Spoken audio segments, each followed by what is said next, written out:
such an amazing feeling again. It was lovely to win it again in 2010, and it was before Tollers had CCs, and he was the first homebred Toller to get best of breed at Crufts, and to get it again and to get a CC is just amazing. And he was a hearing dog. He was a failed hearing dog. My mum's bred him and everything, and he's come back, and it's so nice. He's worked so hard. So no, I'm really, really, really just excited again. But no, he's a wonderful dog. He's such a good boy at home.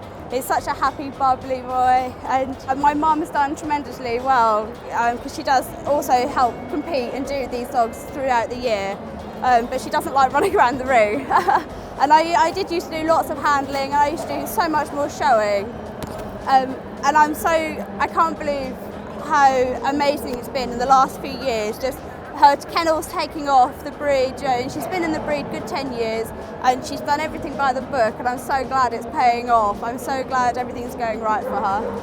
So I just love him to pieces. I'm so happy. I'm so happy he's a good boy. And I didn't expect this when I was ironing my clothes last night to get this at all.